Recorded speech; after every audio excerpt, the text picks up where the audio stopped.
Hi guys, welcome back. Today I am bringing you What If Naruto Was the Exiled God.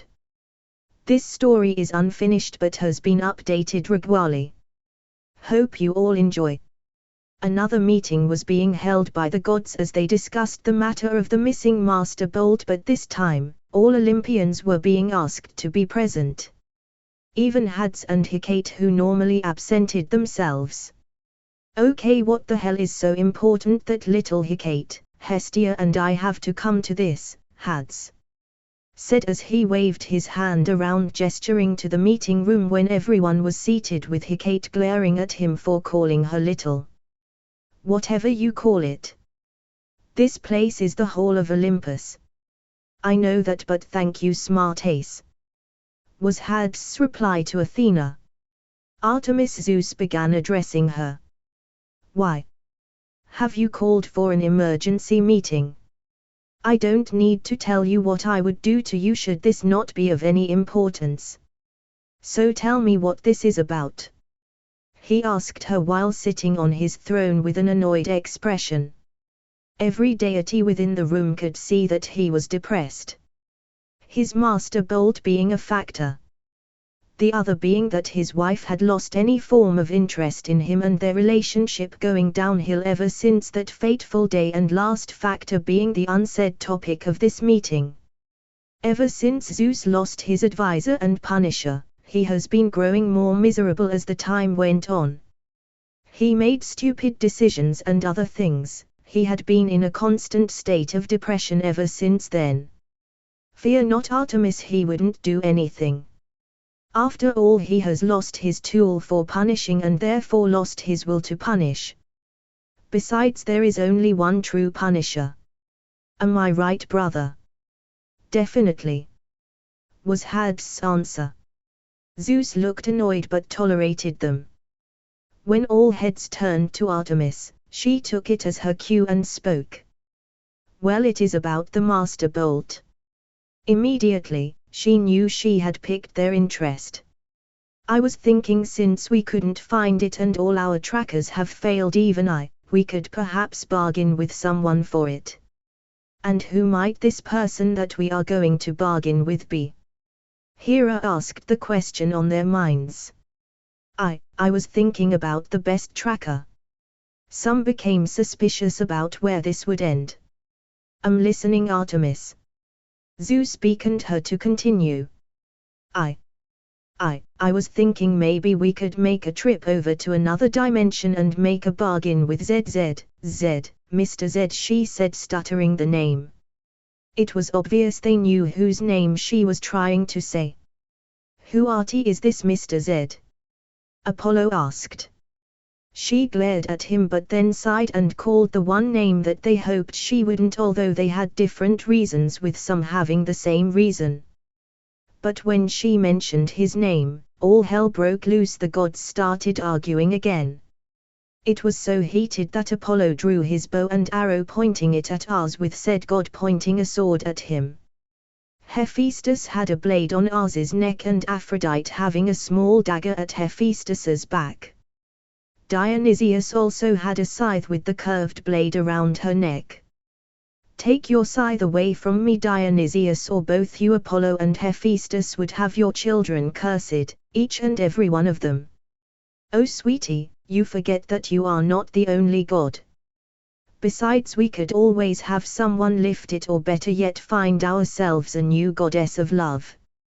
Dionysius retorted. This world is better off without someone like you. Hephaestus added. Enough. All heads turned to Hecate, who looked angry. Well, that is unusual. No one is going anywhere to look for him. Let him have his peace of mind. He has suffered because of some of you. The least you could do is let him be. She spoke. Aphrodite knew it was her and Ars she was talking about, so she turned her head to the side, ashamed. If only she hadn't cheated on him, if only she had listened to him, she wouldn't be like this. Her friendship with Hecate was ruined because of a simply stupid decision she made over 1,000 years ago. Please Lady Hecate, this isn't for my personal gain but for the innocents who will die should war break out. Artemis pleaded. I know that I hate most men, but that doesn't mean that there aren't some who have good hearts. This war might destroy this world along with few good persons that reside in this world. The least we can do for them, for all the troubles we have caused them over the years, is to stop this war, and he is the only one who can stop it. All I'm asking is to help save the innocents. Her speech really did touch Hecate because her expression softened. Just this once. If he wishes to not come, then we leave him be without disturbance. Is that clear? Her voice boomed. Everyone nodded, even Zeus. He knew he was their king, but that didn't mean he was the strongest. We set off at dawn tomorrow, and Hera, you will accompany us. Now I need to get going. With that she mumbled something under her breath and left to continue her work. It was 5 a.m. in the morning, and we find Lady Hecate, Artemis and Hera in front of the Hall of Olympus sitting on horses. They were prepared to go through a portal to find him. He was a trickster and the hardest god to find when he didn't want to found. Artemis wore her usual hunting clothing, which consisted of a camo top and down with leather boots, a dagger strapped at her waist, a bow on her back with the arrows in the quiver. Hecate wore leather clothing which were jet black, with her blue hair being held behind by a senbon which she used as the pin. She had a cone-shaped straw hat. The top of the hat was a cone and the edge of the hat was straight and about 5 inches long and was parallel to the ground. The straight side had 4 out of 5 inches made of metal. People would think it as a nuisance, but she knew the purpose for which that place was made metallic. She had a 24 inches pirate sword strapped on her hip with a bow and arrows on her back. Hera wore the same outfit, except hers was a very dark blue which could be mistaken as black. Hecate, just like she had said, they were about to set off as early as possibly. The rest of the Olympians were present to see them off and were currently sitting in their thrones awaiting their departure. The horses they sat on were horses made by Zeus specifically for dimensional traveling. One noticeable thing was that the horses and the riders, were human-sized because they needed enough space to run. I cannot guarantee to any of you that we might return.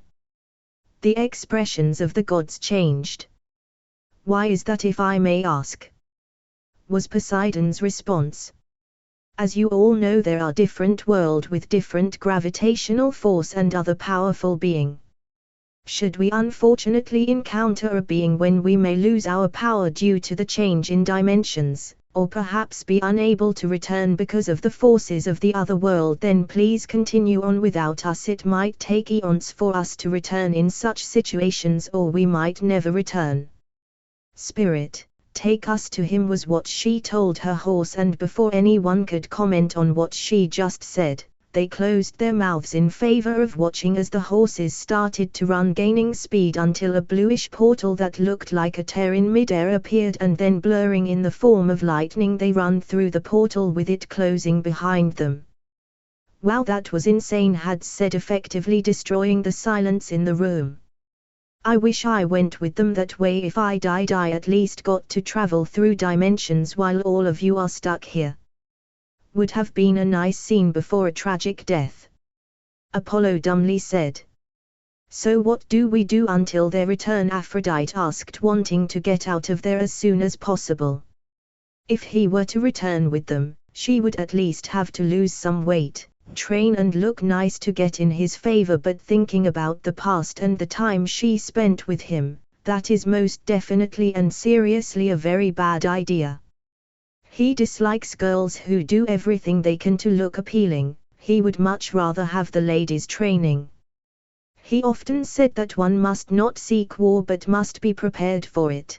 Considering how arrogant this side of his family was, that is the best thing to do. Now that is a plan. She could ask him to train her and then things could escalate from there. Yeah, that is a really good plan. But how will he react to the situation about their daughter? Well, she wasn't the one who is to face his wrath, so that can be a thought for the future her. I suppose we could prepare a place for his stay, be it permanent or temporary. Should he wish to be reinstated, then I will assign him to the camp. You are all dismissed until either they return or there is an emergency." With that said, the Olympians flashed out of the throne room to their various business. Being the goddess of the wild and all that, she traveled a lot and had seen many beautiful scenes, one where people will die for, but this is insane. It was the most beautiful thing she had seen in her entire existence, its second being, well, there were many things that could pass for a second. This, whatever it was made of bluish and greyish energy that served as a tunnel through which they passed, and dear gods, she didn't know how to describe it. It seemed to be moving like the colors were swimming in each other.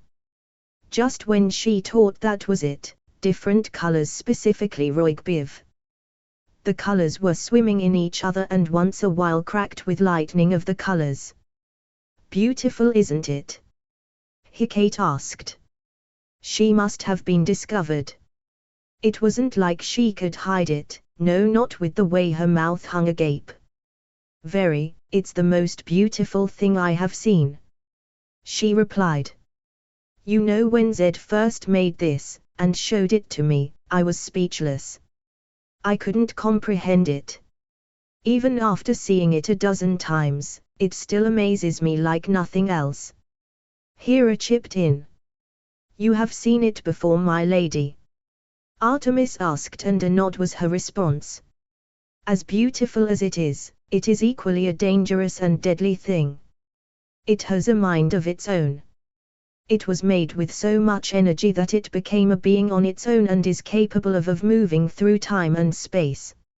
It answers only to Zed, which she considers her father and at times her lover, as weird as that sounds." "She?" Artemis questioned. "Yes, she. The form it took after becoming a being was that of a female. She has a concentrated form of power that takes her form, and the rest of the power is what serves as the force. Zed's initial intention was to create something that allows you to move from place to place no matter where you are.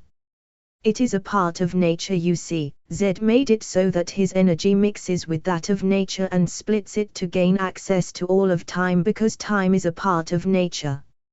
Seeing the confused expression of Artemis, she shook her head. "Even if I understand, I can't fully explain, so he will when we arrive." That got a nod from her. They kept to the peaceful silence until a tear appeared to the left side, through which a beautiful lady with blonde and scarlet hair appeared and flew after them. The two who were unfamiliar drew daggers, each ready to defend if need be. "That would be unnecessary." Hecate spoke softly. "This is Sylvia, she is the one I was talking about." They nodded their heads. Sylvia, on the other hand, flew straight and crashed Hecate with a hug which sent her off her horse and into the air, where Sylvia kept crushing her. "Hecate, it is so nice to see you. I miss you. I wondered when you would come and visit." She kept rumbling as they kept moving forward, but at a slower speed. "You brought some friends with you?" She immediately dropped her, to which her horse jumped to catch her onto its back and went to meet her friends as she circled them. Hi, my name is Sylvia, nice to meet you." "Likewise. I am Hera, and this is," she pointed to Artemis to introduce herself. "Artemis. It's nice to meet you. Before you start ranting, we are on our way to meet your father. Could you perhaps take us to him? I know he is out there somewhere, just not where he is. You are after all the only person who knows." "Sure, I don't mind at all if you are bringing people to him, then it must be important, but my husband might not be willing to negotiate considering where my new friends are from." "We are friends, right.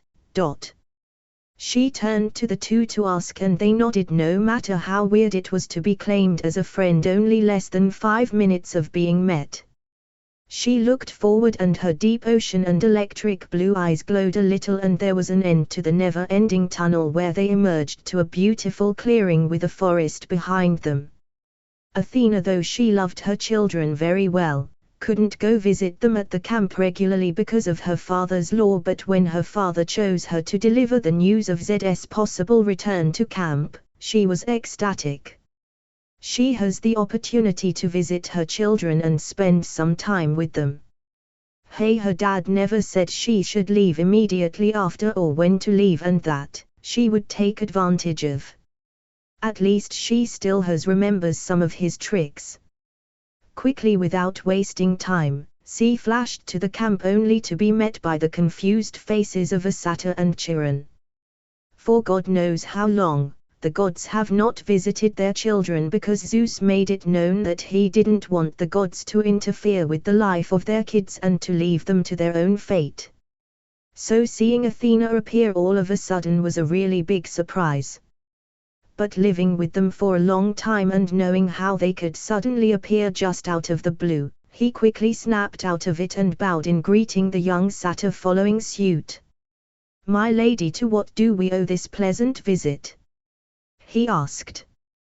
But before she could even answer, Mr. D told them of Zeus's decision. "If that be the case, then I shall round up the campers." "Please do," was her reply while maintaining her stoic features and trying hard to hide her excitement.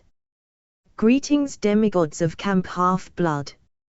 I am Athena, goddess of war, wisdom and weaving, and I am here to deliver a message from my father." The campers remained silent. After all, it wasn't every day that the king sends a message to half-bloods. Some of the goddesses are on their way to retrieve an individual who is to aid the son of Poseidon in his quest for the Master Bolt.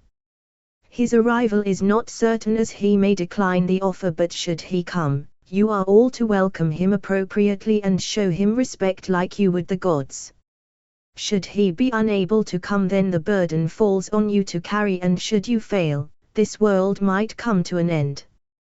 Percy rose his hand and she nodded her head in his direction. "Is it that bad that this world might end?" "Indeed, because we the gods will be forced to choose sides, and no, not the entire world but the Greek world, as there are other pantheons also." He nodded his head in thanks. "You should thank Artemis for doing this." Everyone was surprised by this. "You may leave." And leave did they, scared out of their wits at the information, but her children stayed behind and she ushered them to the fields where they sat around her as she spoke to them. All was going well, that is, until a portal opened and out came the goddesses. What happened? Athena, who upon their arrival was already beside them and seeing their sour faces, knew something went wrong. "He said he isn't interested in playing hero when he is busy." Hera responded. "Apparently the world is in grave danger and he is stopping that from happening, and our appearance might cause a problem, and that he needs to stay alert constantly amongst other unreasonable things."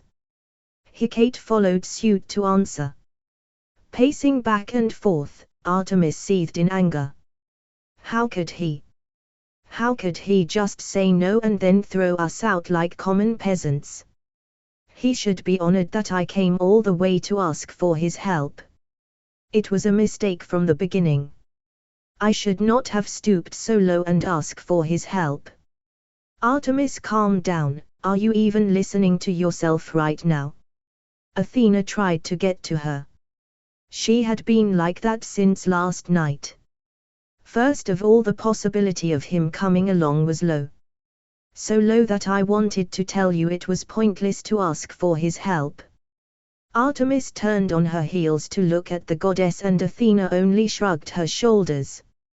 Sighing and taking a seat by her sister, she thought of why he might have rejected the offer. So maybe I was impolite and rude and demanding when we talked, but he knows that the situation is delicate. She spoke. Artemis, he must have a reason. If he is still the same as he was, then he understands you perfectly, but something must be preventing him from doing so. He mostly has a reason for what he does except the stupid stuff that is. She chipped in a bit. Do you think it's because of what happened in the past? Artemis asked. What happened? Annabeth bagged it into the conversation without realizing it, only to be conscious of what she said as all the heads in the big house turned to her. I am so sorry, I didn't mean to interrupt you.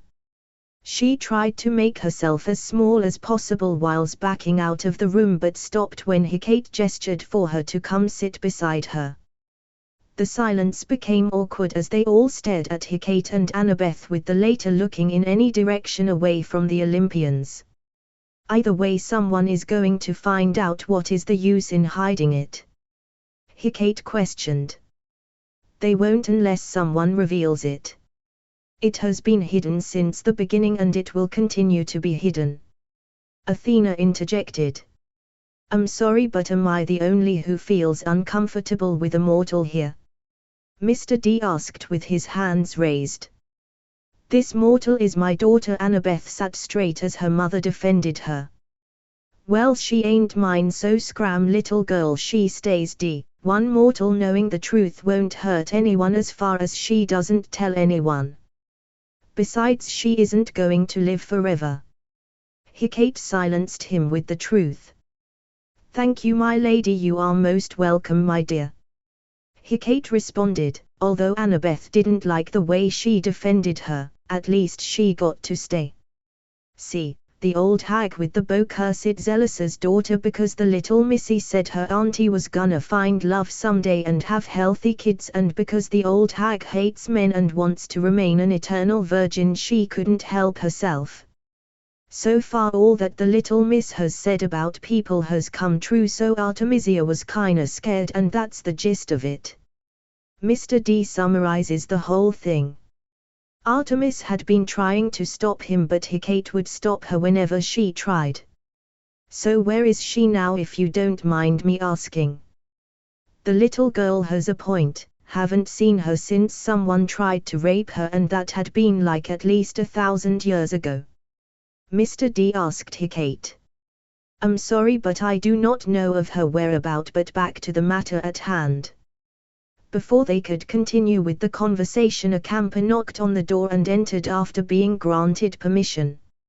Following the camper was a tied-up Percy and Grover, who were dragged by 4 other campers. Pardon my intrusion, but we caught Percy Jackson sneaking out of camp with Grover, the camper stated while pointing to the runaways. The gods said nothing but kept staring at Percy. Chiron thanked the campers and ushered them out of the room. Percy, do you have anything to say? Chiron asked him while leaning on his staff and kept on staring at Percy. I wanted to save my mother. I can't just stay here when my mother has been captured. I have to do something. What can you do, boy? The one you are going up against is a god, someone that is as strong as the king of the gods. If you haven't forgotten, he is the lord of the underworld. Assuming you are able to get to the underworld, then what will you do then, tell me?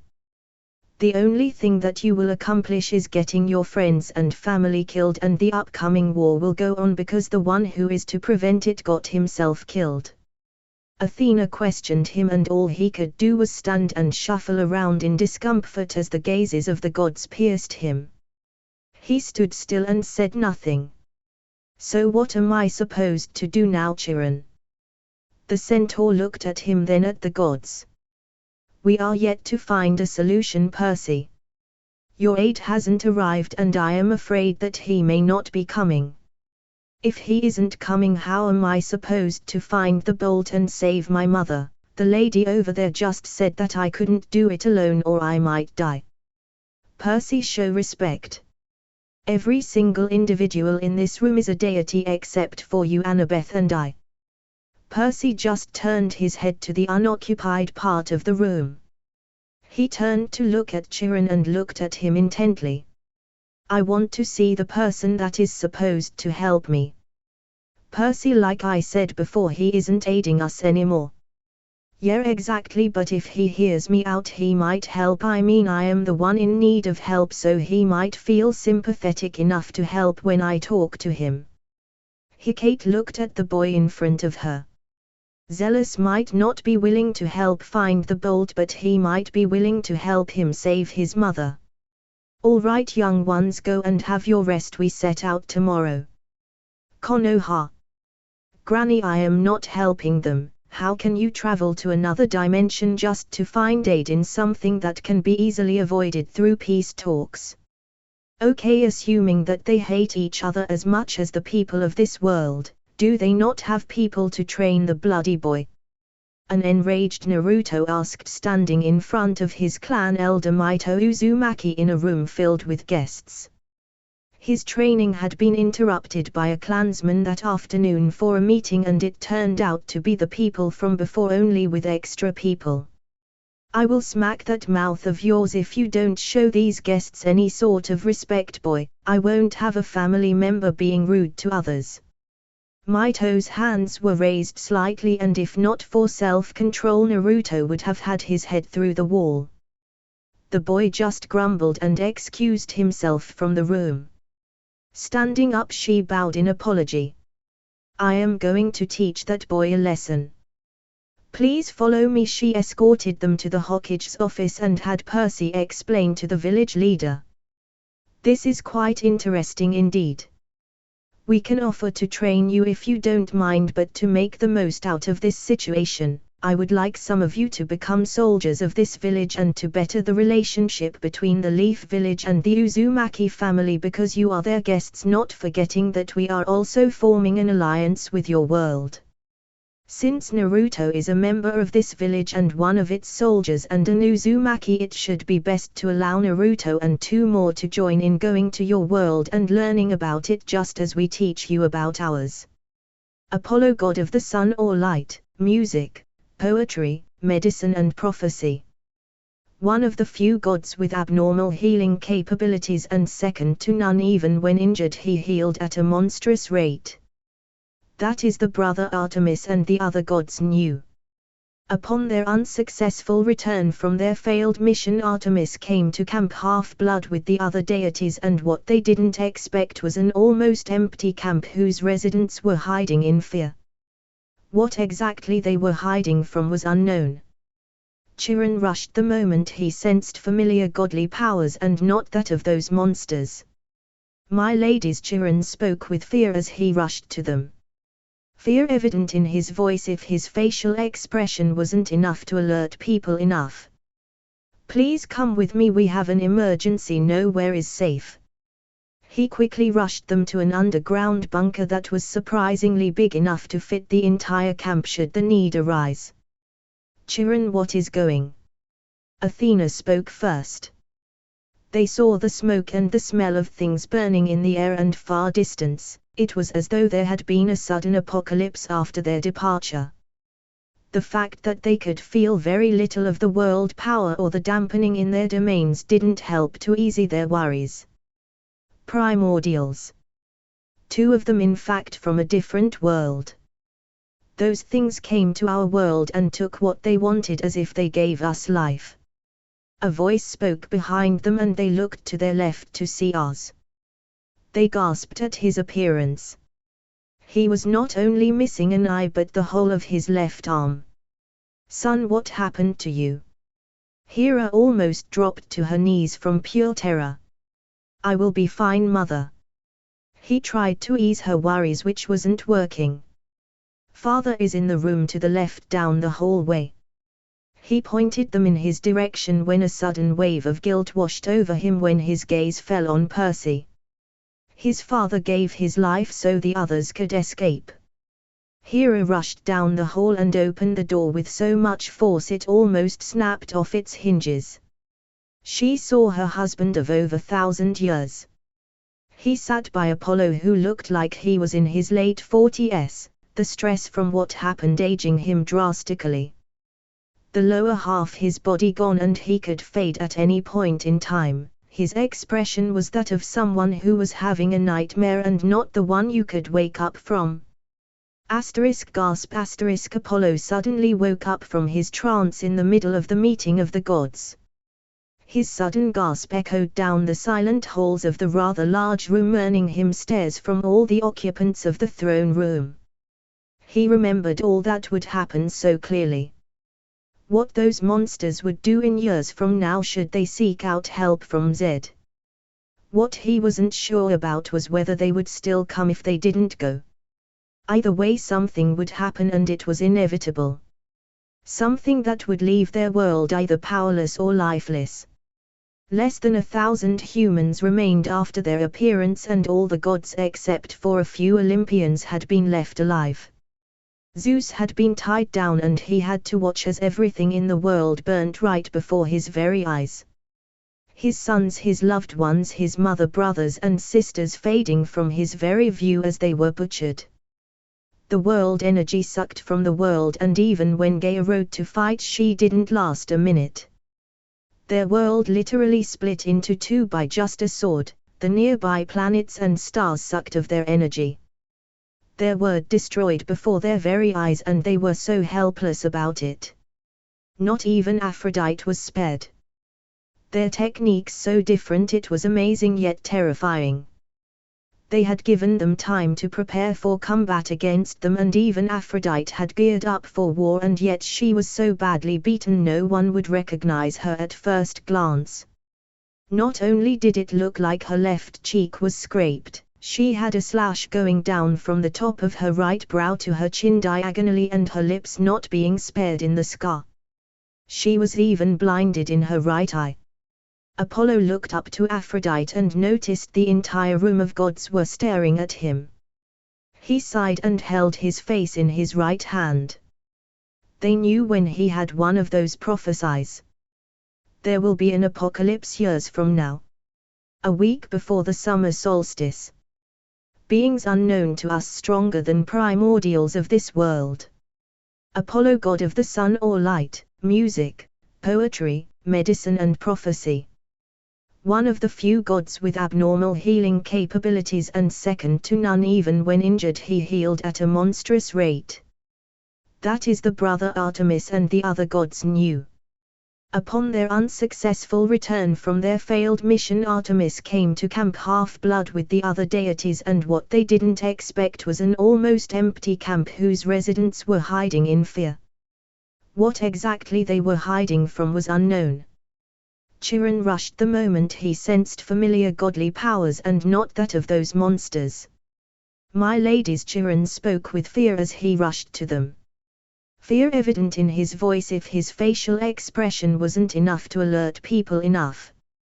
Please come with me, we have an emergency, nowhere is safe.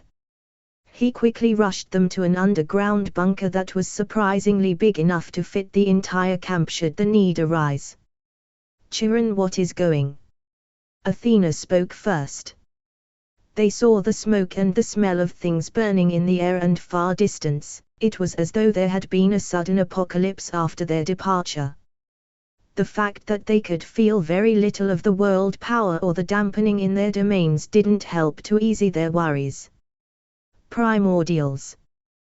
Two of them, in fact, from a different world. Those things came to our world and took what they wanted as if they gave us life. A voice spoke behind them, and they looked to their left to see Oz. They gasped at his appearance. He was not only missing an eye but the whole of his left arm. Son, what happened to you? Hera almost dropped to her knees from pure terror. I will be fine, mother. He tried to ease her worries, which wasn't working. Father is in the room to the left down the hallway. He pointed them in his direction when a sudden wave of guilt washed over him when his gaze fell on Percy. His father gave his life so the others could escape. Hera rushed down the hall and opened the door with so much force it almost snapped off its hinges. She saw her husband of over 1,000 years. He sat by Apollo, who looked like he was in his late 40s, the stress from what happened aging him drastically. The lower half his body gone, and he could fade at any point in time. His expression was that of someone who was having a nightmare and not the one you could wake up from. Gasp! Apollo suddenly woke up from his trance in the middle of the meeting of the gods.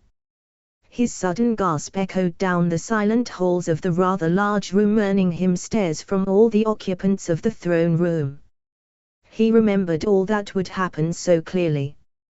What those monsters would do in years from now should they seek out help from Zed.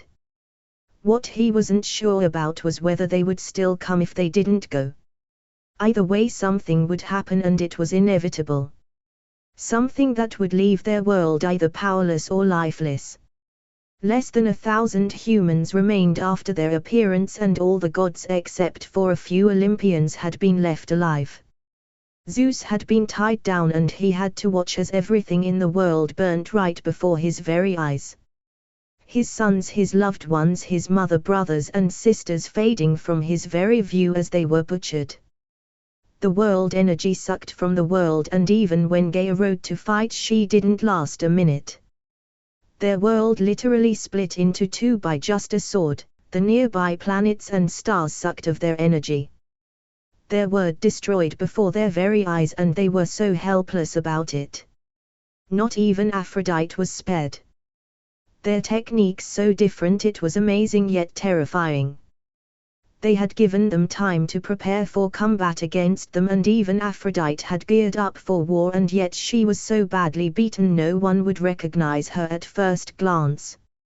Not only did it look like her left cheek was scraped, she had a slash going down from the top of her right brow to her chin diagonally, and her lips not being spared in the scar. She was even blinded in her right eye.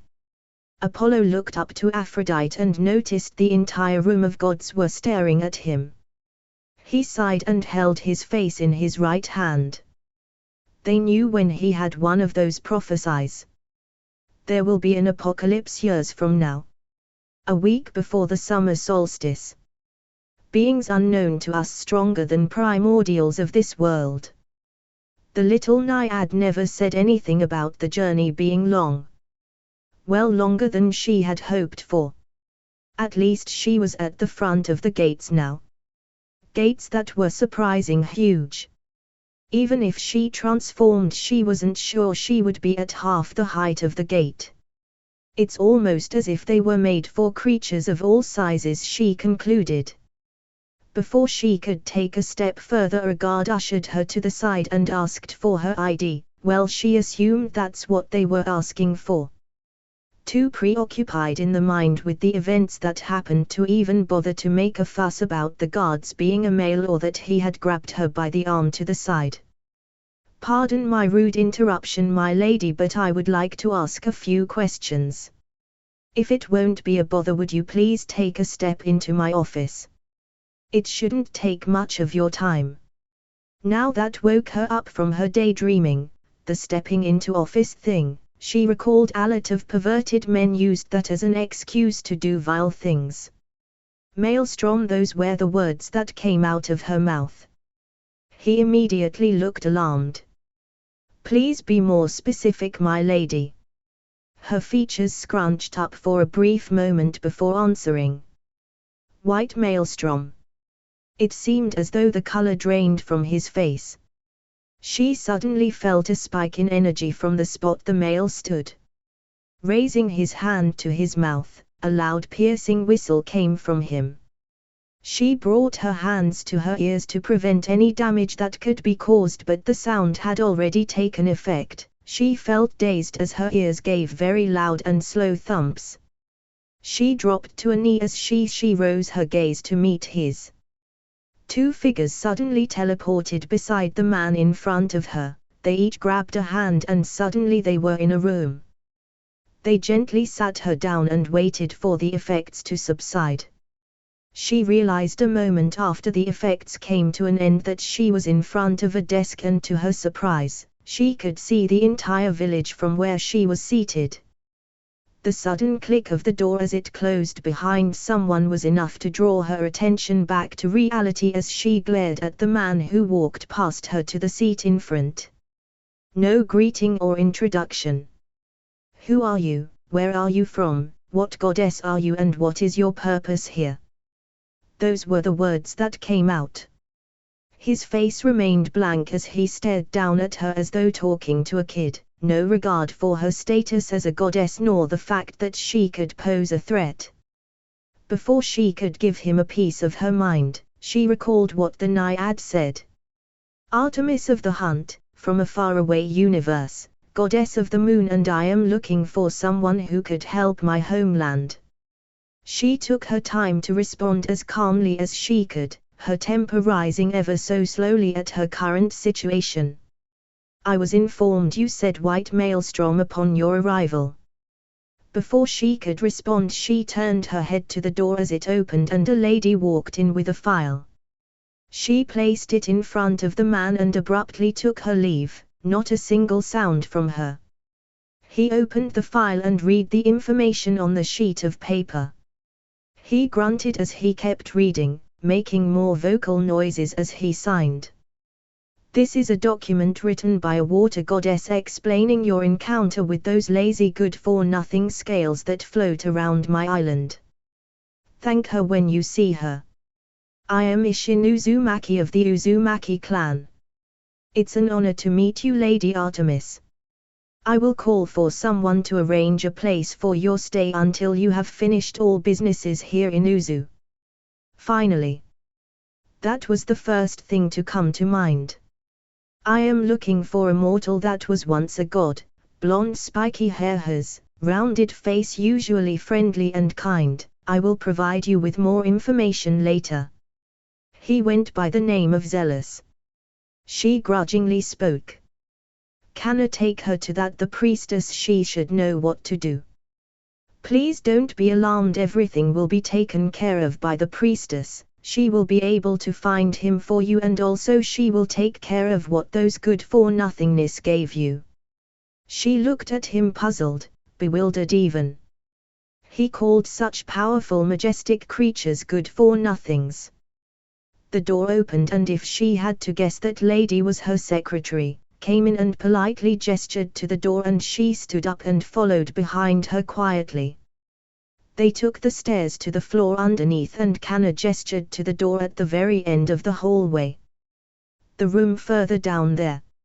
If you need me I will be upstairs." As soon as she spoke she gave a polite bow and took her leave with Artemis standing in the middle of the hallway alone. "It's open," a voice called out behind the door when she knocked. Closing the door behind her gently, she viewed the room silently while searching for the person. Strangely enough, it didn't occur to her that she was unable to sense the presence of the person in the room. "Here, come, have a seat." The first thing she noticed in the somewhat dimly lit room, apart from its traditional Japanese-looking appearance, was the lady who appeared to be in her late 40s, red hair framing an oval-shaped face. She kind of resembled the leader she had seen not long ago. The hair was tied up in a fashion that seemed fitting for a noble or priestess, unsure which it was, but from the things she had seen in her world about the Shinto faction of gods she dressed like one. "Don't just stand there looking at me like that, it's rude. Sit your bum down, will ya?" Taken aback by the woman's comment, she quietly sat down in front of her, ignoring and forgiving her rudeness at the moment, considering she was the one in need of help. "You really kept me waiting, you know." Artemis stared at her in confusion. "Been sitting in this room since your arrival. For a goddess you sure are slow. Now I'ma give you a moment to collect your thoughts and I will go fetch us some tea. Will that do?" A nod of her head was all she needed before leaving the room. She sat there silently going over what had happened, and now that she thought about it, she had put up with a lot of shit since coming to this place. Her blood started to boil now that she came to realize that she had been severely disrespected so many times since she came. She was pulled out of her seething when 2 cups and a kettle were placed before the table. "Man, you sure do think aloud." "Oh, don't worry, I can't read your thoughts or anything. It's just that I could feel your emotions from all the way in the kitchen." She poured the tea for both of them and sat down. Now let's get down to business, shall we? What can I help you with? I am looking for a man. The priestess held her hand up and took a crystal ball from under the table and placed it in the center. All you have to do is touch the crystal and I'ma know who and where he is. Complying if a bit hesitant, the goddess placed her hand on the crystal and an image of a man appeared. He seemed to be in a bar wasting himself if the number of bottles in front of him was an indication. Oh, you're here for Naruto-kun. The goddess rose a brow at that Naruto. She repeated the name sounding unfamiliar to her. That's Zealous, my oldest brother. No dearie, that's my Naruto-kun. I'm sorry, you seem to have mistaken my brother for someone else. I assure you he has been missing for a few thousand years. Look lady, that dummy there ain't even 400 years old, you hear me? What the fuck do you mean he has been missing for a few thousand years? Has your status as a dysfunctional creature gotten to your head that much? I say that's my Naruto and there ain't a thing you can say to change my mind. Taken aback by the sudden change in the woman, the goddess lost her temper. The stress from coming to a new universe and all that she had gone through eventually got to her and fueled her rage to the point she lost control of her temper. Her eyes glowed a dim silver as her power surged forth. Damn the consequences, she will teach this arrogant mortal a lesson. Now listen here, you arrogant little fool. She began as she stood up from the couch, only to be abruptly stopped when she felt the woman stare at her coldly. She felt strange. For one, she couldn't feel her power, she felt weak and powerless. A faint glow caught her attention as she looked down, and to her surprise what seemed like ruins were drawn under her feet. That was when she felt her power leaving her. Terror etched on her face as she slowly fell to her knees and grasped at her chest, feeling the rapid draining of her godly essence. She felt herself becoming mortal. Even if it was for a few seconds, she would always be haunted by that feeling. Then as suddenly as the feeling came, it left, her godhood seemingly restored as though nothing had happened. The only evidence of what had just occurred was her shivering and sweaty form on the cold hard floor. I think you misunderstand something, young goddess. I am not afraid of you, nor do you pose a threat to anyone here. Think before you act. I have faced countless deities and the very least of them is twice as strong as you are now. If in the event that I do fall by your hands, the leaders of this place will see to it that you are bound and stripped of your godhood, sealed away in a remote place, or made into a servant, and whatever disaster that's to come off your world would befall it. Should your family decide to wage a war, then they will be following the same path as you. She took a breath and sipped her tea. That boy there is Uzumaki Naruto, and he is the one you are looking for. This zealous person, you seem to think him as is what you would call a soul clone. He was a scout sent to your universe 100 years ago, but there were complications. Now I hear those shiny lizards gave you a gift. Let me have a look-see, will ya? It seemed like she returned to her friendly self once again. The information she had just received had at the very least been shocking. Finding out that some things as you knew them were lies or not as they seemed was hard to take in. Having lived with that person for so long, she was in denial of what the lady said.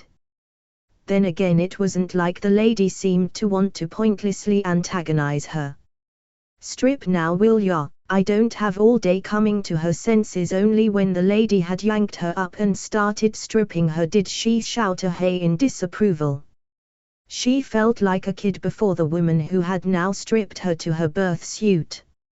Oh wow, those good-for-nothings really can do something when they put their mind to it, huh?